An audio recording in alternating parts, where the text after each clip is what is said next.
allons à la deuxième, plutôt le deuxième mystère. Let's go, mon Michel Dumont, parle-moi ça. Enquête criminelle, énigmes biographiques, fouilles archéologiques, l'histoire fourmille de zones grises, des incertitudes qui parfois donnent lieu aux plus folles spéculations. C'est justement aux historiens de tracer une frontière entre l'improbable et le vraisemblable.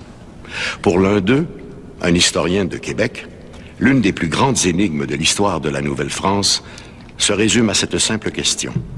Où se trouve la tombe de Samuel de Champlain? On a déjà parlé dans Mystère Voilé. Saison 6, si je ne m'abuse. L'action se passe sous la tour du clocher de la basilique de Québec. Des guirlandes d'ampoules électriques donnent au spectacle quelque chose d'irréel. J'allais dire un mystère bien de chez nous. L'air est tellement vicié que les ouvriers doivent porter des masques pour se protéger. Doit porter des masques. Est-ce que ça nous rappelle quelque chose? Avec d'infinies précautions, les hommes glissent des câbles sous le cercueil de cuivre.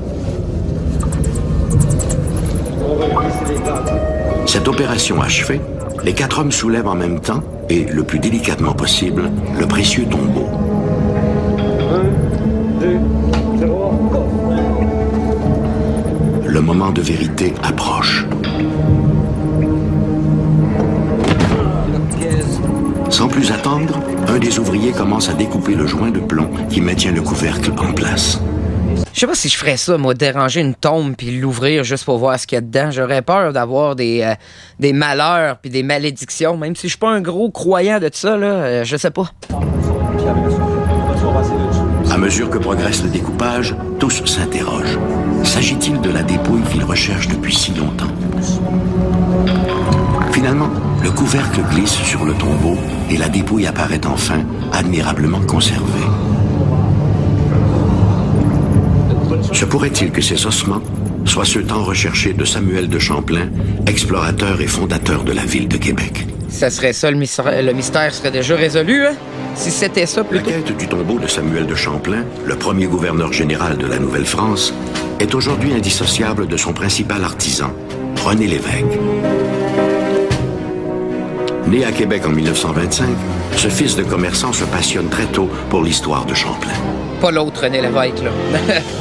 C'est dans l'occasion d'une fête de la langue française. C'est tout, il est décidé, si je me trompe pas. Leblanc, qui parlait de Champlain avec beaucoup de chaleur. Il était extraordinaire, bonhomme. Il était très, très attirant, autrement dit. Puis on était tous gelés, entendu par ce qu'il disait.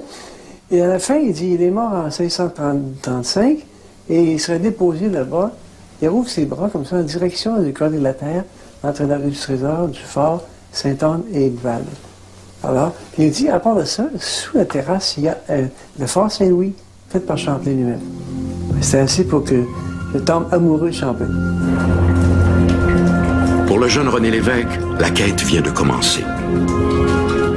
Dès le lendemain, l'adolescent se faufile sous la terrasse du Frein.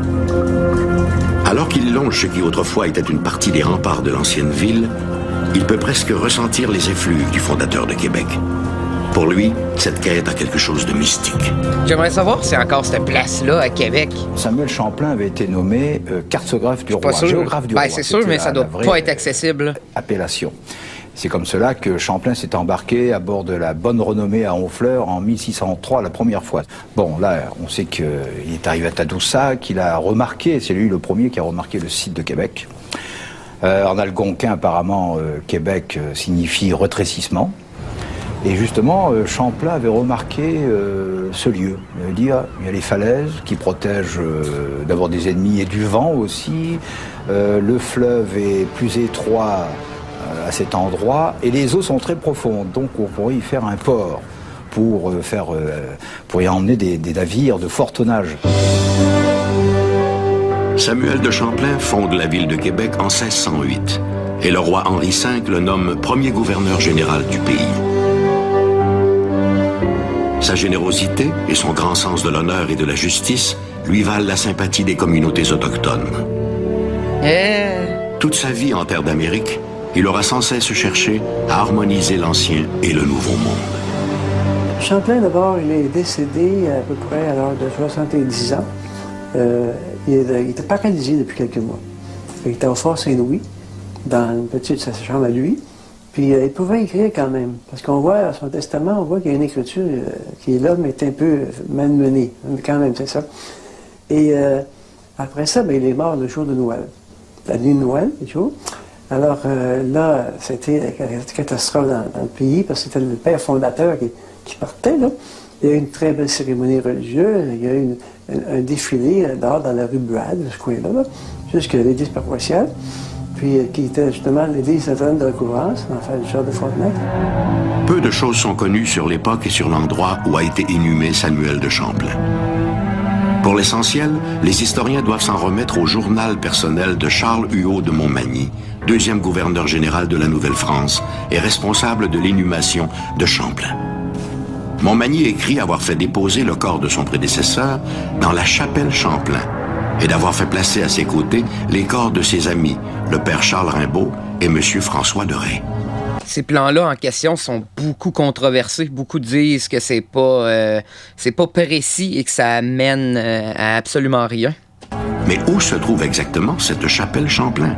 Voilà la clé du problème.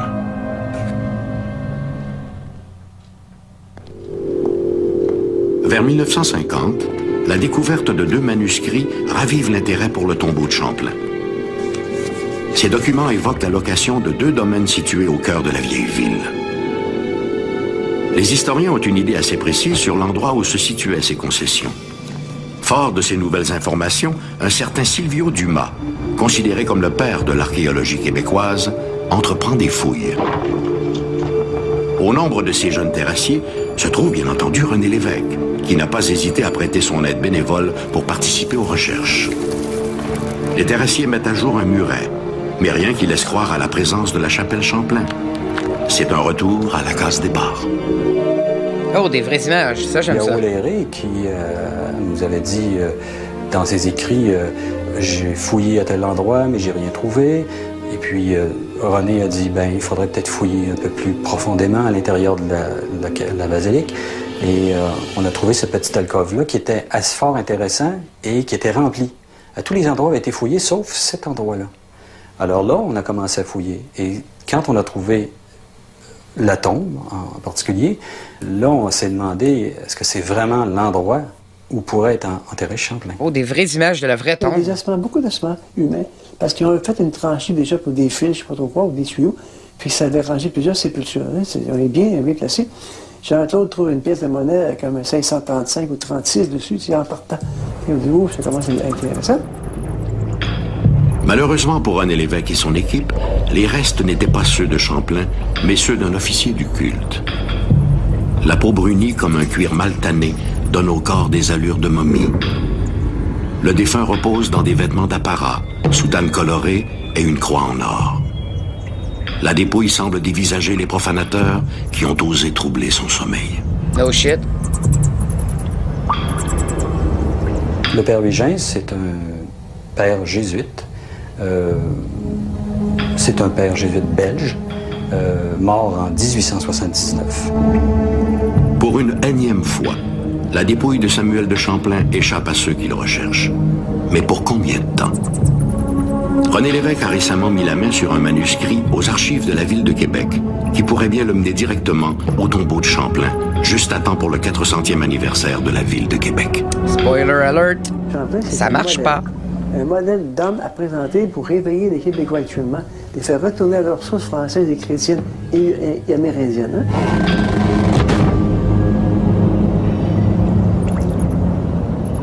Dans leur quête de la vérité, les historiens, comme les policiers, ne doivent négliger aucun indice.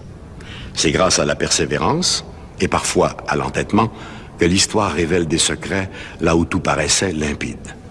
Sans ce travail de bénédictin, l'histoire prendrait vite des allures de roman sans surprise. Bien dit, Monsieur Dumont. Qu'est-ce que vous pensez de ça? Moi, j'ai déjà dit ce que je pensais dans l'épisode 6 de Mystère voilé. C'est sûr qu'on aimerait savoir où il est enterré, mais c'est un mystère qui perdure encore, je pense. qui va perdurer pendant un tabarouette de bout. Si vous voulez plus de détails, comme je vous dis, allez voir la saison 6 de Mystère Voilé, si je ne m'abuse, ou au pire, allez sur la chaîne Mystère Voilé, marquez Samuel de Champlain, ou juste Samuel, vous devriez le trouver dans la barre de recherche sur la chaîne de Mystère Voilé. Je sais pas si je n'avais parlé dans mon émission, mais j'ai découvert ici que dans novembre dernier, donc novembre 2018, des fortifications datant de 1693 auraient été découvertes. Donc ça, c'est pas mal après l'enregistrement de Dossier Mystère. Donc le titre de cet article, c'est « Des archéologues optimistes de trouver le tombeau de Champlain ». Donc comme vous pouvez voir et comme je pensais, beaucoup de monde sont optimistes encore. C'est un rêve de beaucoup de Québécois de trouver ça et je pense qu'on s'en vient vers une bonne piste. Donc, espérons trouver ça un jour. On passe au prochain mystère. Let's go, mon Michel. Pars-nous ça.